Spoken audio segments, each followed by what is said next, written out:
Gold trusted gold buyers. మీరు తాకట్టు పెట్టిన బంగారాన్ని విడిపించి ఈ రోజు ఉన్న మార్కెట్ ధరకు కొనబడను. సార్ బిఫోర్ శంబాల కొంచెం స్ట్రగులింగ్ పీరియడ్ లా అనిపించింది. అవును, చాలా. అంటే ఎందుకు అంటే ఎనాలిసిస్ చేసుకున్నారా ఏంటి, ఎక్కడ జరుగుతుంది ఏంటి అని? మెయిన్ ఏంటంటే నా మూవీస్ అన్నీ కూడా కొన్ని మూవీస్ డిజిటల్లో బాగా పే చేసినాయి. జనాలకి అది రీచ్ అవ్వడం, బ్యాక్ టు బ్యాక్ ఫిలిమ్స్ చేయడం వల్ల అది రీచ్ అవ్వడం చాలా కన్ఫ్యూజన్ నేనే కన్ఫ్యూజన్ ఇచ్చేసాను. అట్ ది సేమ్ టైమ్ తర్వాత డిజిటల్లో వచ్చి కొన్ని సిఎస్ఎస్ సనాతన్ కానీ, నా క్రేజీ ఫెలో కానీ డిజిటల్లో బాగా పే చేసే వ్యూస్ కానీ అన్నీ. శశి కూడా డిజిటల్లో డిడ్ వెరీ వెల్. నాకు రామ్ గారు, మ్యాంగో రామ్ గారు నాకు వచ్చి పర్సనల్గా చెప్పారు, శశిని ఎక్స్పెక్ట్ చేయలేదు ఆ నంబర్స్, చాలా బాగా వచ్చాయి నంబర్స్ డిజిటల్లో.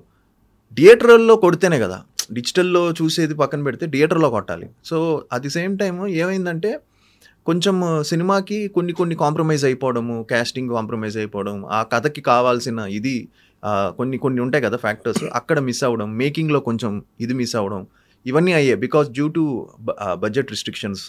దానివల్ల నా ఫీలింగ్ ఏంటంటే ఇప్పుడు నా పైన చాలా రోజుల తర్వాత మళ్ళీ కొంచెం ఖర్చు పెట్టి కొంచెం గ్రాండియర్గా సినిమా తీస్తే 100% బజ్ వస్తుంది అని మళ్ళీ శంబాల అప్రూవ్ చేసింది. అండ్ ప్రొడ్యూసర్స్కి ఈ విషయంలో చాలా అప్రిషియేట్ చేయాలి. ఎక్కడ ఆ కథకి ఏం కావాలో దానికి మించి మేము అనుకున్న దానికంటే ఎక్కువైంది సినిమా. దానివల్ల ఈరోజు ఆ ట్రైలర్ కూర్చుంది, కరెక్ట్గా ల్యాండ్ అయింది. అప్పుడైతే ఆ ట్రైలర్ పర్ఫెక్ట్గా ల్యాండ్ అయిందో ఇదేదో ఆది మళ్ళీ మంచి సినిమాతో వస్తున్నాడు అనే క్యూరియాసిటీ ఇదైంది. బిఫోర్ ఫిలిమ్స్లో కొన్ని ల్యాండ్ అయినా కూడా ట్రైలర్ బాగున్నా ఇది ఉన్నా కూడా ఎక్కడో ఇంత బజ్ క్రియేట్ అవ్వలేకపోయింది అని అనాలిసిస్ చేసుకున్నాను. అట్ ది సేమ్ టైం ఏంటంటే వన్ ఫిలిం మార్చేస్తుంది కదా, ఆ వన్ ఫిలిం అందరికీ డాడీకి పోలీస్ స్టోరీ, నాకు ప్రేమ కావాలి ఇచ్చింది ఆ బ్రేక్. హోప్ఫుల్లీ శంబాల నేను అనుకున్న డోర్ ఓపెన్ అవుతుంది, కొంచెం ఓపెన్ అయ్యి ఒక చిన్న రిలీఫ్, ఒక మంచి హిట్ ద్వారాగా ప్రేక్షకులు ఇస్తారనుకుంటున్నాను. ఓకే, అంటే మీ కెరీర్ స్టార్ట్ అవ్వటం ప్రేమ కావాలి ఒక మంచి ప్రేమ కథా చిత్రం, మంచి హిట్ అది. లవ్లీ, తర్వాత సుకుమారుడు, ఇవన్నీ ఒక మంచి ఆరంభంతోనే స్టార్ట్ అయింది మీ కెరీర్. అవును, మధ్యలో మాత్రమే కొంచెం అంటే కథలు జడ్జిమెంట్ చేయడంలో కానీ, అంటే కొన్ని కాంప్రమైజ్ అయ్యి ఒప్పుకోవటం కానీ, ఇలాంటి వాటి వల్లే ఈ ఫెయిల్యూర్స్ చూడాల్సి వచ్చిందని అనుకుంటున్నారా? అంటే నేను అబ్జర్వ్ చేస్తానండి ఓవరాల్గా, నాకు అనిపించింది, అంటే నేను ఐ మైట్ బీ రాంగ్, నాకు ఏమి పెద్ద బ్యానర్స్ లేకపోతే పెద్ద డైరెక్టర్స్ ఎవరు పడలేదు నాకు నా కెరియర్లో. సో ఆల్ న్యూ కమర్స్తో మ్యాక్సిమం చేశాను అందరితోనూ. సో వాళ్ళ న్యూ కమర్స్కి వచ్చేసరికి ప్రొడ్యూసర్స్ వాళ్ళని లేదు ఇంట్లోనే చేయాలి ఈ రిస్ట్రిక్ట్ చేయడం వల్ల ఆ సినిమా కావాల్సింది కొన్ని కాంప్రమైజ్ అయిపోవడం అవన్నీ అయినాయి.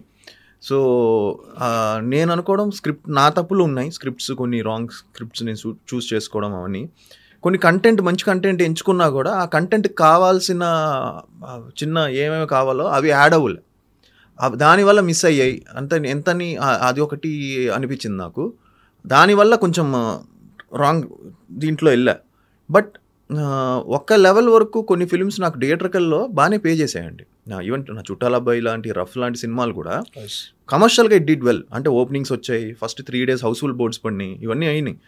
తర్వాత కొంచెం మిస్ట్రాక్ అయింది, అది అలా వెళ్ళింది. మళ్ళీ ఒక చిన్న రిలీఫ్ క్రేజీ ఫెలో అనే సినిమా, ఒక మంచి సినిమా చేశాను నేను. అది థియేటర్లో అంతగా కాకపోయినా ప్రొడ్యూసర్స్కి ఆ సినిమా నాన్ థియేటర్కల్తో రికవర్ అయిపోయారు వాళ్ళు. అది తర్వాత ఓటీటీలో కానీ మిగతా దాంట్లో ఇట్ డిడ్ వెల్. సో అక్కడి నుంచి మళ్ళీ కొంచెం హిందీ మార్కెట్ మనకు ఉండడం వల్ల, దానివల్ల కొంచెం అన్ని సినిమాలు రావడం, ఇవన్నీ దానివల్ల కొంచెం బ్యాక్ టు బ్యాక్ ఫిలిమ్స్ వల్ల ఆ చిన్న కన్ఫ్యూజన్ దానిలోకి వెళ్ళా. సో దానివల్ల అనాలిసిస్ అనేది ఏంటంటే మంచి కథలు చేసుకోవాలి, ఆ కథకి తగ్గట్టు ఖర్చు పెట్టి చిన్న ఇది కూడా ఉండాలి అని నా ఫీలింగ్. ఆ కథకి ఏం కావాలో అది కరెక్ట్గా తీస్తే ప్రేక్షకులు 100% ఆదరిస్తారు. ఈ రోజుల్లో ఇప్పుడు చూస్తే మీరు ఆల్ ఫిలిమ్స్ ఏదైతే వచ్చాయో చిన్న ఫిలిమ్స్ అన్నీ కూడా బాగా పే చేస్తున్నాయి. మన లిటిల్ హార్ట్స్ కానీ, రాజు వెడ్స్ రాంబాయ్ కానీ అదేం పెద్ద ప్రొడక్షన్ వాల్యూస్ ఏం లేవు. బట్ ఆ కథ కొత్తగా ఒక ప్రజెంటేషను కొత్త విధంగా తీశారు, దానివల్ల చూస్తున్నారు. సో అది మళ్ళీ ఇప్పుడు ఏంటంటే 2 years బ్యాక్ చిన్న సినిమాలు చాలా టెన్షన్ ఉన్నాయి, అసలు చిన్న సినిమాలు థియేటర్కి రావడం మానేశారు అన్నారు. అలాంటిది ఈరోజు ఫిలిమ్స్కి చిన్న సినిమాలైనా కంటెంట్ ఉంటే హీరో ఎవరైనా సరే ప్రేక్షకులు ఆదరిస్తున్నారు అని మళ్ళీ ప్రూవ్ చేసుకున్నారు ఈ ఇయర్ కొన్ని ఫిలిమ్స్తో. దాంట్లో మళ్ళీ ఎంకరేజింగ్ సైన్. నాకు కూడా చాలామంది ఫోన్ చేసి ఇది మంచి టైము, ఇప్పుడు ప్రాపర్ కంటెంట్తో మీరు వస్తే సినిమా తప్పకుండా కొడతారు అని చెప్పడంతో కొంచెం అందరికీ ఒక మంచి హోప్ వచ్చింది. ఫుల్ ఎనర్జీతో ఉన్నారు, చాలా పాజిటివ్ వైబ్స్తో ఉన్నారు. అంటే మొన్న ట్రైలర్ వచ్చి మంచి బజ్ వచ్చి రావటం వల్ల ఆ పాజిటివ్నెస్ మీ ఫేస్లో కనిపిస్తుంది. చాలా రోజులకండి మంచి మంచి బజ్ వచ్చింది శంబాలాకి.